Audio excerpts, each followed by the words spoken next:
आप सभी लोगों का स्वागत है। और आइए आज अपने लोग इंटरमीडिएट के हिंदी के संस्कृत खंड के सुभाषित रत्नान नामक पाठ का अध्ययन करें।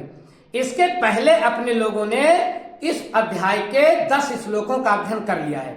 आइए आज अपने लोग 11वें श्लोक से अंतिम श्लोक तक का अध्ययन करें। अगर इस पाठ का कोई श्लोक आपकी परीक्षा में आ जा रहा है तो आप इसको 3 हेडिंग में समायोजित करेंगे: संदर्भ, प्रसंग और अर्थ। संदर्भ में क्या लिखेंगे?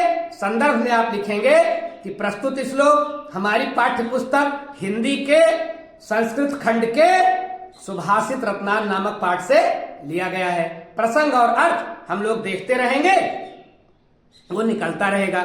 आइए देखें 11वां श्लोक क्या कहता है। कवि क्या कहता है? प्रीणाति यः सुचरितैः पितरम सपुत्रो। प्रीणात प्रसन्न करता है, यह जो सुचरित अपने सुंदर आचरण से, अपने सुंदर चरित्र से, पितरम पिता को, जो अपने सुंदर आचरण से पिता को प्रसन्न करता है, सह पुत्रो वह पुत्र जो अपने सुंदर आचरण से, अपने सुंदर क्रियाकलाप से अपने पिता को खुश करता है। यद भर्तृएव हितमिच्छति तत्कलत्रम। यद जो भर्तृ अपने भर्ता की, अपने पति की हितम इच्छति हित चाहती है, तत्कलत्रम वह पत्नी, कलत्रम मतलब पत्नी, वह पत्नी यद जो अपने पति का हित चाहती है, वह पत्नी, तत् वह यद जो अपने पति का हित चाहती है, वह पत्नी। और तन्मित्रम आपदी सुखे चा संक्रियम यद। और यद जो मित्र, तन्मित्रम वह मित्र, आपद विपत्ति में, सुखम और सुख में, समक्रियम यद जो समान व्यवहार करता है, समक्रियम समान व्यवहार करता है, चा और ऐसा मित्र जो सुख में और दुख में अपने मित्र के प्रति समान व्यवहार करता है। अक्सर सुख में मित्र साथ होते हैं, दुख में मित्र साथ छोड़ देते हैं। वही बात कवि कहता है कि ऐसा मित्र जो सुख में और दुख में अपने मित्र के साथ बना रहता है, समान व्यवहार करता है, वह एतत्त्रयम् ये 3 कौन? पुत्र, पत्नी और मित्र, ये 3 ऐसे जैसे ऊपर बताया गया। एतत्त्रयम् जगति ये 3 जगत संसार में पुण्यकृतो लभन्ते पुण्यशाली व्यक्ति को लभन्ते प्राप्त होते हैं। ये 3 चीजें बड़ी दुर्लभ हैं। वह पुत्र जो अपने आचरण से पिता को प्रसन्न करे, वह पत्नी जो अपने पति का हित चाहती है, वह मित्र जो आपत्ति में और संपत्ति में, सुख में और दुख में अपने मित्र के साथ समान व्यवहार करता है। ये 3 लोग किसी पुण्यशाली व्यक्ति को ही संसार में मिलते हैं, सबको ये मिलते नहीं हैं। तो ये रहा 11वां श्लोक। 11वें श्लोक के प्रसंग में आप क्या लिखोगे? 11वें श्लोक के प्रसंग में आप लिखोगे कि प्रस्तुत श्लोक में बताया गया है कि संसार में कौन कौन चीजें पुण्यशाली व्यक्ति को मिलती हैं, या कौन कौन सी लोग दुर्लभ हैं जो केवल पुण्यशाली व्यक्ति को मिलते हैं। आइए 12वां श्लोक देखें अपने लोग। 12वें श्लोक में कवि क्या कहता है?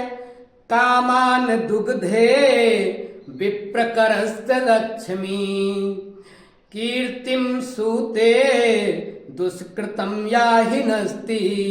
कामान दुग्धे कामनाओं को दुहती है, कामनाओं को दुहती है, कामनाओं को पूरा करती है। कामना मतलब इच्छा, अभिलाषा, जो इच्छा को पूरी करती है, कामनाओं को दुहती है, इच्छाओं को पूरी करती है। विप्रकरस्त अलक्ष्मी, अलक्ष्मी को विप्रकर्षति जो प्रतिकर्षित करती है, दूर हटाती है। किसको? अलक्ष्मी जो दरिद्रता को दूर करती है, अलक्ष्मी को दूर हटाती है। अलक्ष्मी को दूर हटाएगी तो कौन पास आएगा? लक्ष्मी जो दरिद्रता को दूर करती है, जो लक्ष्मी को दूर करती है। कामान दुग्धे और सभी इच्छाओं को दुहती है, अर्थात सभी इच्छाओं को पूरा करती है। कीर्तिम सूते और कीर्ति को उत्पन्न करती है। सूत का आशय होता है भैया उत्पन्न करना। कीर्तिम सूते कीर्ति को उत्पन्न करती है। दुष्कृतम या हिनस्ति, और दुष्कृतम मतलब पाप को, या जो हिनस्ति नष्ट करती है, जो पाप को नष्ट कर देती है, कीर्ति को उत्पन्न करती है, कामनाओं को पूरा करती है और दरिद्रता को दूर करती है। शुद्धा मात शांताम, शुद्ध और शांत, मातरम मंगलानाम, जो शुद्ध है, शांत है, मातरम माता जैसी है, मंगलाम मंगलों को करने वाली है, धेनु वो गाय के समान है। ऐसी आगे लाइन देख लें, धीरा धीर व्यक्ति, सुनृता सुंदर और सत्य, वाच आहु, ये जो धीर वाच आहु वाणी कहते हैं, तो कभी कहता है कि धीर पुरुष कहते हैं, धैर्यशाली पुरुष कहते हैं कि सुनृता वाचम, सुनृता वाचम, सुंदर और सत्यवाणी। जो सुंदर और सत्यवाणी है वो कैसी है? शुद्ध होगी, शांत होगी और मंगलों को करने वाली गाय के समान होगी। शुद्धम शांतम मातरम मंगलम धेनु, ऐसी वाणी जो सुनृता होगी, सुंदर होगी और सत्य होगी, ऐसी वाणी को धीर पुरुषों ने क्या कहा है? ऐसी वाणी को धीर पुरुषों ने कहा है कि वो इच्छाओं को पूरा करेगी, दरिद्रता को दूर करेगी, कीर्ति को उत्पन्न करेगी और पापों को नष्ट करेगी। अगर आप सत्य और प्रिय वाणी बोलते हो तो ये चीजें अपने आप आ जाएंगी, आपकी सारी इच्छा पूरी होती चली जाएगी और दरिद्रता दूर हो जाएगी। विप्रकर्षति अलक्ष्मी, अलक्ष्मी दूर हो जाएंगी, अर्थात लक्ष्मी आएगी, दरिद्रता दूर होगी, संपन्नता आएगी, कीर्ति आपके जीवन में कीर्ति उत्पन्न होगी। और दुष्कृतम या ही नस्ति, जो या मतलब जो पाप को नष्ट कर देती है, वह वाणी कैसी है? वह शुद्ध है, शांत है, मातारम मंगलम धेनु, शुद्ध शांत और मां के समान, मंगलों को करने वाली गाय माता के समान। धीर पुरुष कहते हैं कि यह वाणी ऐसी होती है, सुंदर और सत्य वाणी ऐसी होती है जो यश को जन्म देती है, इच्छाओं को पूरा करती है, दरिद्रता को दूर करती है, पापों को नष्ट करती है।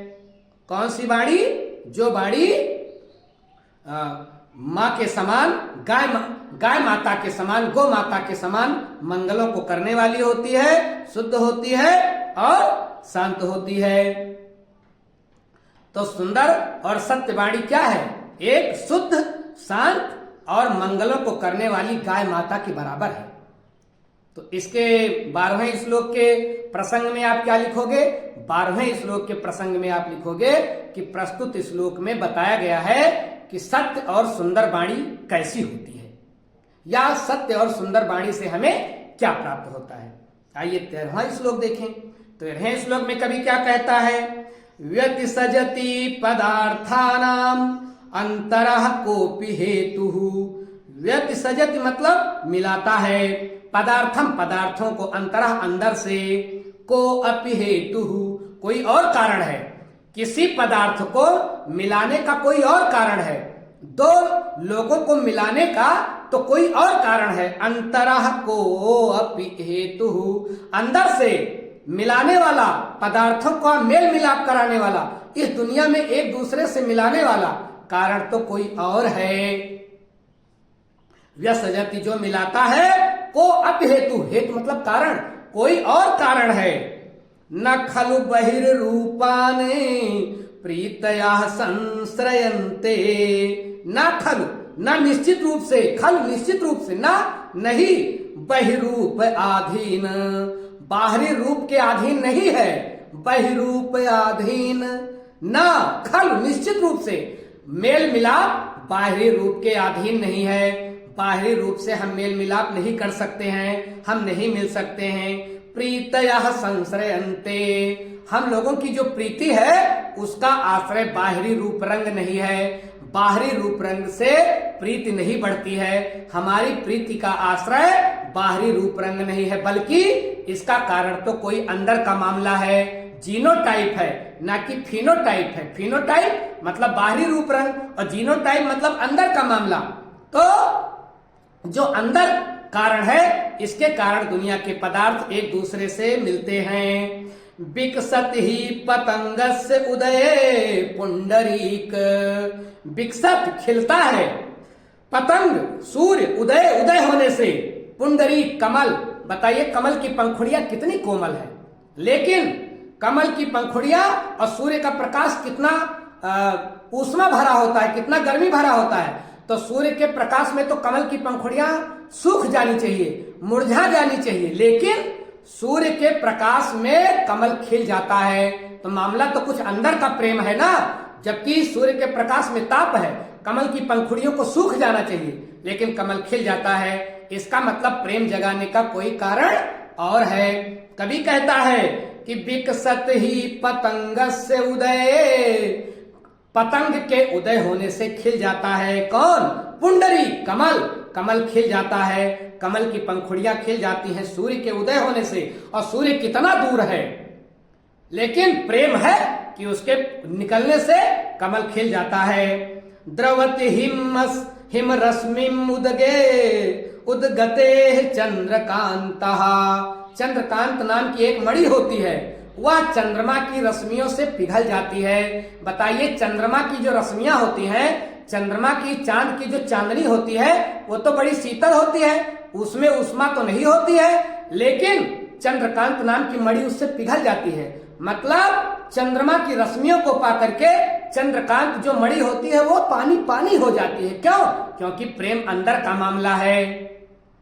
वही बात कभी कहता है कि द्रवित हो जाती है, पिघल जाती है।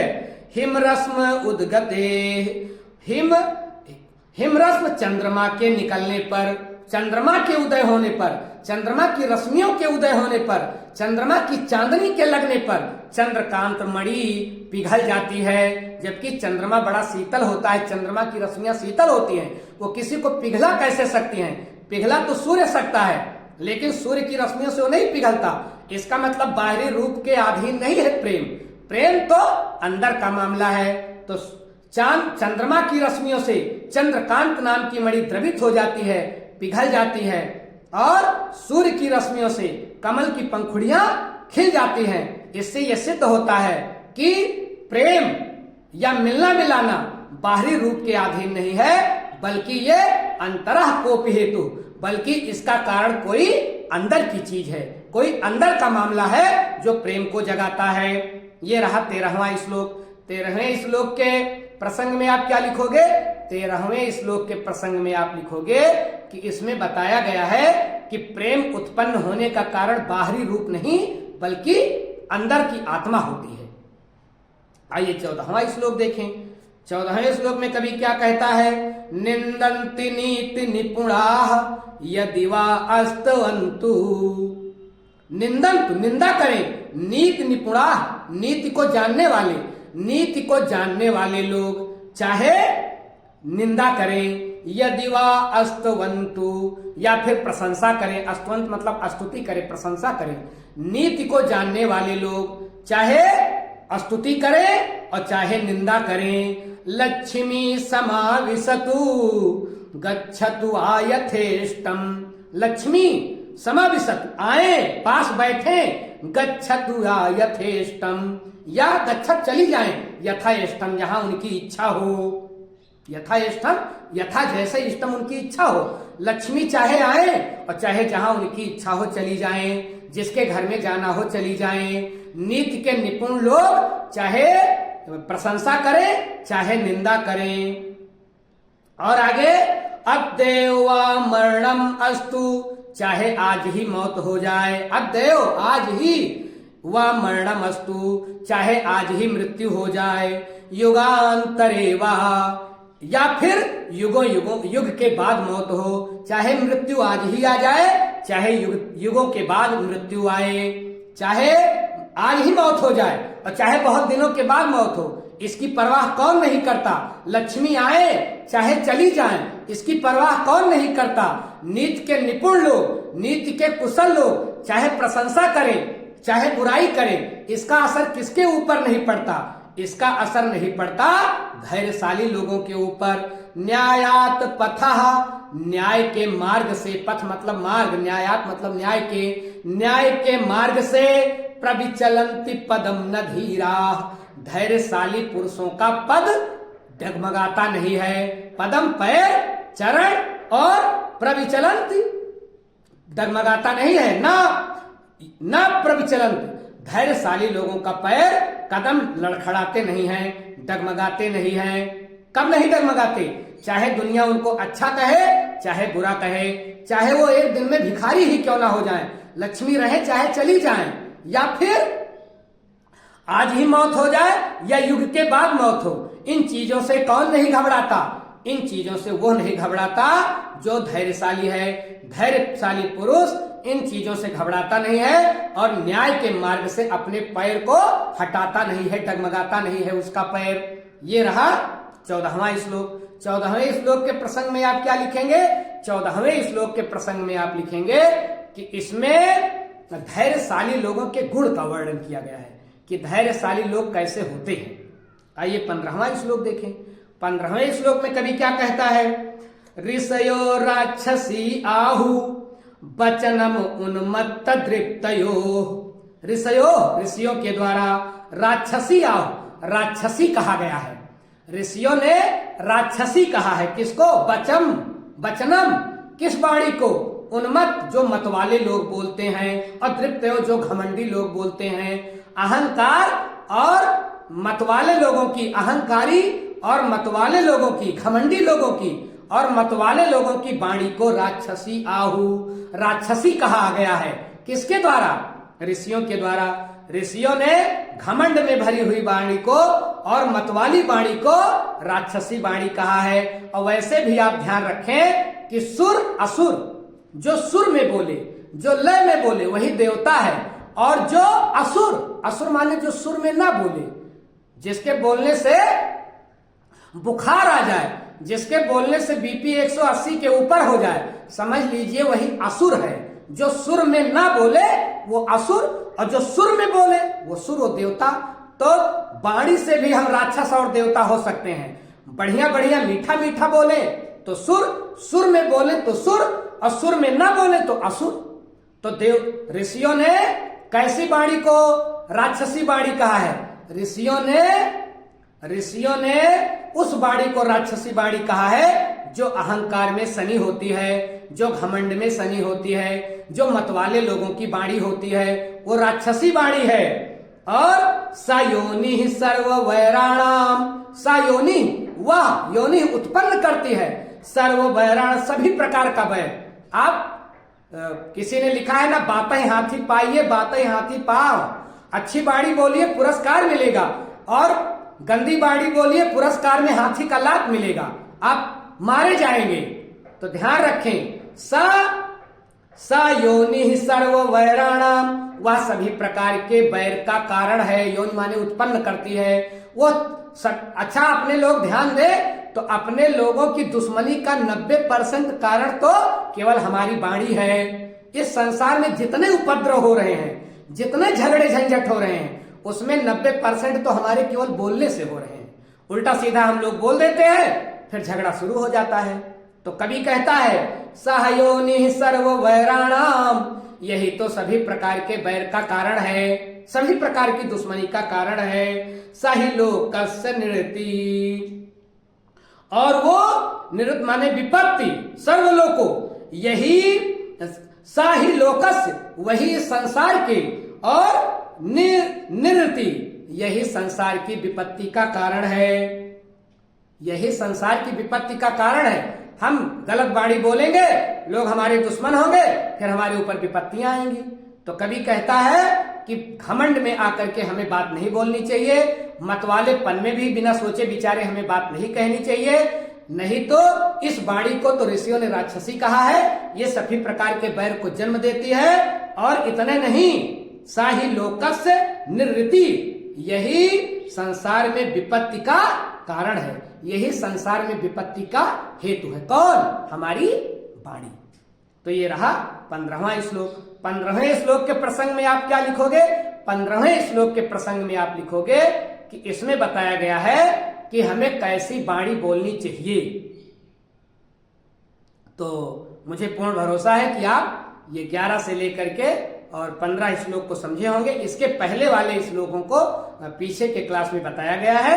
शेष हिंदी और संस्कृत के ऐसे क्लास के साथ हम मिलते रहेंगे।